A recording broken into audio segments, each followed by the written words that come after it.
to Shift Happens on Kootenai Co-op Radio. My name is Jeff. And I'm Anna, and this week we are talking to John Lavender. That's correct, hey John? That's correct. All right. But talk subtitles or something to I the got a little audience. bag here. I actually created what the priest used to wear. Okay. And it says quite clearly in Leviticus what the gemstones were. And basically what it is that each tribe, and there are 12 tribes, had a different gemstone that was associated with them. So this is what was on the breastplate, and that the priest wore when he went into the Holy of Holies, okay? Now, he also had this other little bag, which was tucked inside The breastplate. which contained the Urim and Thummim. And so the Urim and the Thummim are the two different pieces that you're using. That's right. Okay. They're basically, here there are two stones. One Dark, one light. Yeah, essentially. Or lighter. So but, just to describe it for everybody, you've got 12 squares with 12 different stones on them. And different colors. Do the colors also make they any... relate to the different tribes. Okay, all right. So here's the thing that, and it's part of the system really, that each of the tribes, of the 12 tribes in the Bible, are given a blessing by Moses. And so from that, and there's another one where it's given by Joseph, sorry. And each one has a particular name, and that name came and had a specific meaning. Right. So traditionally, each tribe has a particular meaning. Right, okay. And so I took those meanings, essentially, and built a system that where the meanings of the manipulation of the stones by finding what tribe was associated with a particular event. Okay, so how do you relate 2 stones to 12 then? Well, that's interesting, okay? And this is the whole methodology. The whole methodology is actually elimination. Right. So when you have to designate, you designate one is the Urim and the other one's Thummim. They're not necessarily what you think. All right. Okay. And if you picked one, we'll say the Thummim, then you would have said, okay, so if I pick the Thummim, it's going to be the first 6 tribes, and if it's the Urim, it's the last 6 tribes. Gotcha. Okay, and then you just whittle it down. And then you whittle it down. Okay, Yeah. that makes sense. The interesting thing is that this process is very similar, and there is a connection with the way the I Ching was evolved. So I have that connection, but I'm not necessarily teaching that because it's somewhat advanced. But right. Not initially, anyway.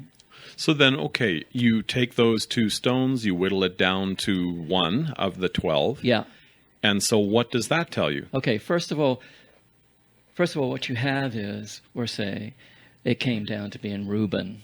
Okay, so Reuben is known for being powerful. He was the first son. So power and strength and water and creativeness, those kind of qualities are associated with Reuben. So if you came up with Reuben, then you could make an association with that tribe. But what I've done, which is similar in some way to the way the I Ching is created, I take 2 tribes. I say, okay, so I'm going to, in a particular circumstance, we have a primary influence, which would be Reuben, we're saying. That's what we determined. Right. And then we're going to have a secondary influence, somebody that Reuben worked with. And we find out who that was by the same method of elimination. Say it was Levi. Okay. So it'd be kind of like in astrology, they talk about the sun sign, and then there's the moon sign or the ascendant or whatever, where it's kind of like a modifier. And the influencer. You have the principle, and then the other Right. is what adds extra information. So if you take the meaning behind the name and the traditional symbolic understanding of what that tribe represented, Right. and put them together. So you say primarily we have creative, powerful strengths, and then we have working secondarily with Levi, who is the priest. Right. Okay? So when you put those things together, you come up with another quality. Okay, so you have creative power and strength, and you have something that was to do with the sacred.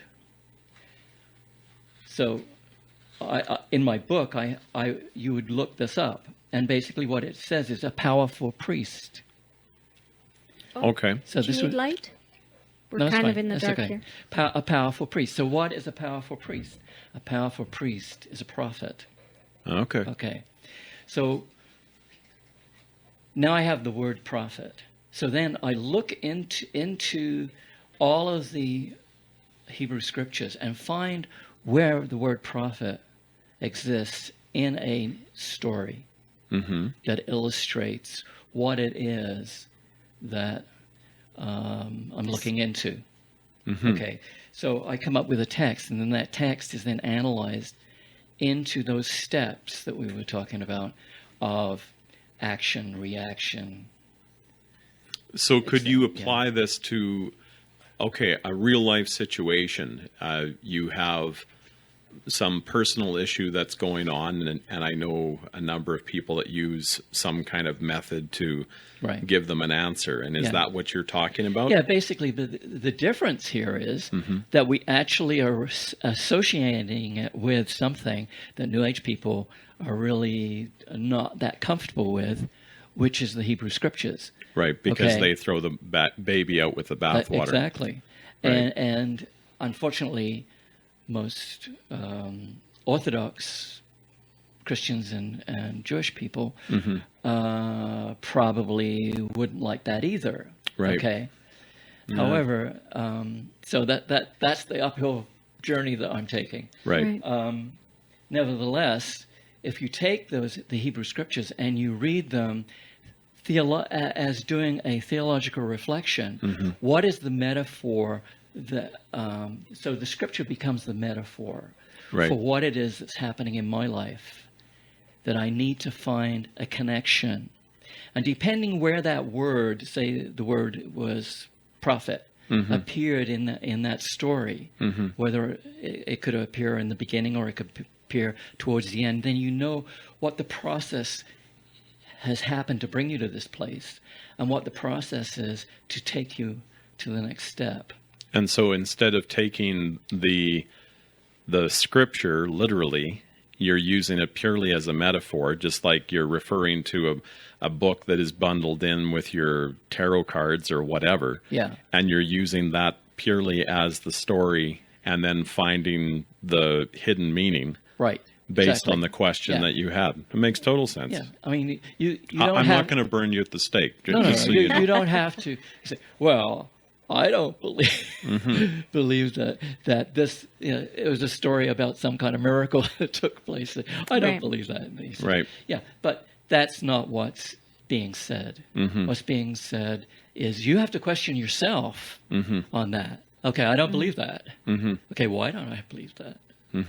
Okay, then you start digging into your own feelings about things. Well, and it really comes down to how pure is your question.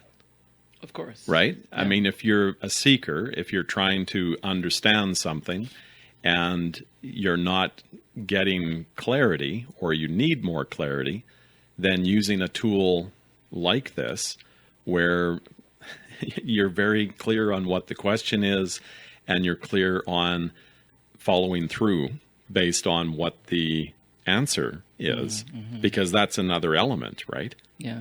Well, and that involves faith. Really requires a lot of contemplation, which is... Well, you're right. Right. Yeah. Right. Not everybody's prepared to do the hard work. Right.